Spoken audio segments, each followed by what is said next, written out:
कोई तो है। सुबह का समय था। शौरंगपुर गांव के सभी लोग अपने अपने काम में व्यस्त थे। कोई खेतों में काम कर रहा था तो कोई अपनी गाय भैंसों को चारा दे रहा था। कुछ बच्चे गांव की नदी के पास गेंद से खेल रहे थे। खेलते खेलते तभी सोनू के हाथ से गेंद नदी में गिर जाती है। सोनू, तूने मेरी गेंद फेंकी है नदी में तो तू ही लाकर देगा। पर मैंने जानबूझकर तो नहीं फेंकी, तुम सबने देखा। मुझे कुछ नहीं पता, मुझे बस मेरी गेंद चाहिए। अरे छोड़ो ना, तुम दोनों एक गेंद के पीछे लड़ाई क्यों कर रहे हो? एक गेंद ही तो है ना, दूसरी खरीद लेंगे। वो गेंद मेरे मामा शहर से मेरे लिए लाए थे, जो इसने अभी अभी नदी में फेंक दी। तू बड़ी इसकी तरफदारी कर रहा है, तू ही क्यों नहीं ला देता मेरी गेंद?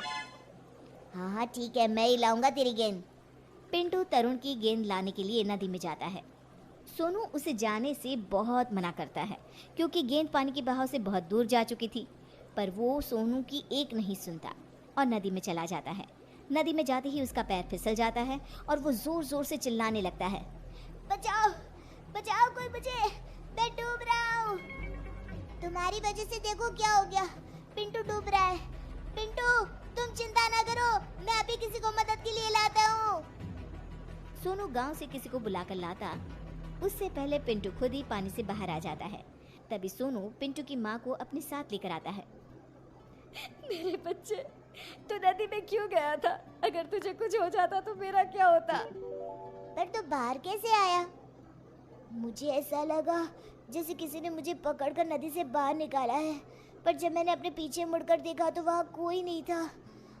पर माँ, सच में कोई तो था। अरे किसी ने भी बचाया हो, मेरा बच्चा बच गया, बस मुझे और क्या चाहिए। चल अब घर चलते हैं। बात को टालते हुए रामती और बाकी बच्चे वहां से अपने अपने घर चले जाते हैं। अगले दिन सुबह सुबह कल्लू अपनी पत्नी को खूब मार रहा होता है क्योंकि एक तो उसने नशा किया हुआ था, ऊपर से आज रेखा से सब्जी में थोड़ा नमक तेज हो गया था। इतना घटिया खाना कौन बनाता है? आज से तू इस घर में नहीं रहेगी, निकल जा यहाँ से। मुझे माफ कर दीजिए, आगे से मैं ध्यान से खाना बनाऊंगी, बस मुझे घर से ना निकालिए। अरे क्यों मार रहा है बेचारे को? ऐसा उसने क्या कर दिया जो उसे मारे ही जा रहा है? इसको बिल्कुल भी खाना बनाने नहीं आता, कभी मिर्ची तेज कर देगी तो कभी नमक। इसका मतलब तू उसे मारेगा? अरे कभी कभी तो हमसे भी खाना अच्छा नहीं बनता, हमारे पति तो हमें बिल्कुल नहीं मारते। पर मैं आज इसे नहीं छोड़ूंगा, ये तभी सुधरेगी। कल्लू अपनी पत्नी पर जैसे ही हाथ उठाने वाला होता है, कल्लू के सर पर पीछे से कोई थप्पड़ मारता है। कल्लू पीछे मुड़कर देखता है तो पीछे कोई नहीं होता। वो फिर अपनी पत्नी पर हाथ उठाता है, अब के उसे पीछे से कोई तेज धक्का देकर नीचे गिरा देता है। कौन है जो मुझे मार रहा है? पास में पड़ा डंडा अचानक हवा में उड़ते हुए आता है और कल्लू को जोर जोर से मारने लगता है। पूरा गांव ये दृश्य आंखें फाड़ फाड़ कर देख रहा होता है। अरे अरे अरे, कौन है जो मुझे इतना मारे जा रहा है? दिखाई क्यों नहीं देता तू? मैं अब कभी अपनी पत्नी को नहीं मारूंगा, जैसा बनाएगी वैसा ही खा लूंगा चुपचाप। अब मुझे छोड़ दो। कल्लू के इतना कहने पर डंडा रुक जाता है और नीचे गिर जाता है। उसकी पत्नी उसे उठाकर अपने साथ घर के अंदर ले जाती है। ये तो चमत्कार ही हो गया, ऐसा तो मैंने कभी नहीं देखा। आखिर ये कैसे हो सकता है? सामने कोई दिखाई नहीं पड़ रहा था और डंडा अपने आप कल्लू को पीटे जा रहा था। कुछ भी हो भीमा भाई, जो हुआ बहुत अच्छा हुआ। गांव के सभी लोग वहां से चले तो जाते हैं, पर रोज गांव में ऐसी ही घटना होने लगी जिसमें गांव वालों को शक होता है कि कोई तो है पर दिखाई नहीं देता वो। कुछ दिन बाद मनोरमा के झोपड़े में अचानक आग लग जाती है। उसके साथ उसका 2 साल का बच्चा भी अंदर झोपड़े में ही होता है। बचाओ बचाओ, कोई हमें! आग आग! अरे गांव वालों, मनोरमा बहन के झोपड़े में आग लग गई है, जल्दी आ जाओ आ जाओ। अगर इस आग को जल्दी से नहीं बुझाया तो मनोरमा और उसका बच्चा इसी आग में जलकर मर जाएंगे।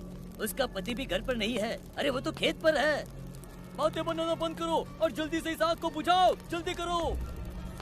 आग इतनी तेज थी कि काबू में नहीं आ रही थी। हे भगवान बचा ले, अब तेरा ही सहारा है, मेरे बच्चे को बचा ले। तभी एक जोर का झोंका आता है आंधी का, धूल भरी। उसमें ढेर सारी रेत और मिट्टी थी।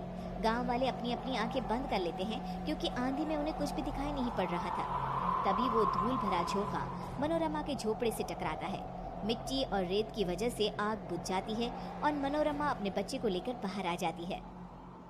ये तो चमत्कार ही हो गया। एक पल में आंधी आई और आग बुझाकर चली गई। ऐसा लग रहा है जैसे जानबूझकर किसी ने वो आग बुझाई हो।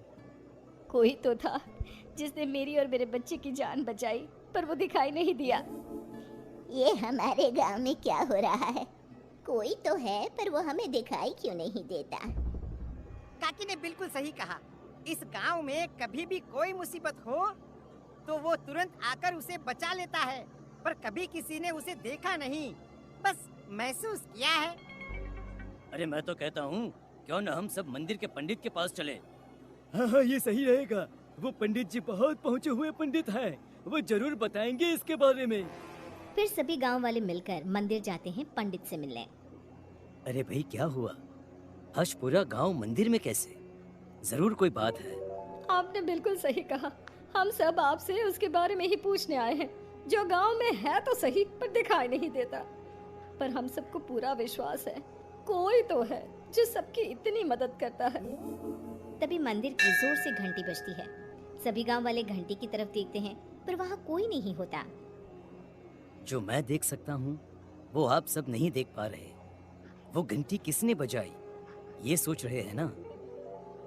हाँ पंडित जी, फिर वही कोई दिखाई क्यों नहीं देता?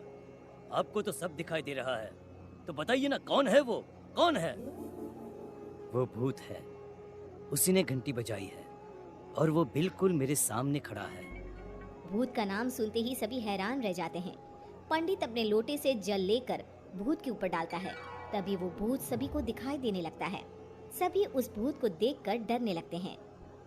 इस भूत से तुम सबको डरने की कोई जरूरत नहीं। आगे की कहानी अब तुम ही बताओ इन सबको। हाँ, मैं हूँ वो जो कभी किसी के बच्चे को नदी से बचा रहा हूँ तो कभी किसी को आग से।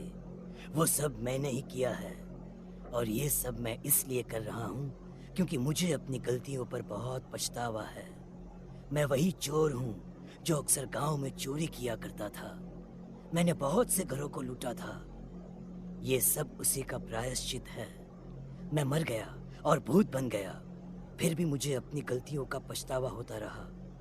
एक दिन पंडित जी ने मुझे देखा और बोले, जिन घरों को तूने लूटा था उनकी रक्षा करना तेरा फर्ज बन गया है। तभी मुझे अपनी गलतियों की माफी मिलेगी और मुक्ति मिलेगी। अब तुम्हारा प्रायश्चित पूरा हुआ। मैं तुम्हें मुक्ति प्रदान करता हूँ। उसके बाद भूत उस गांव से हमेशा के लिए गायब हो गया।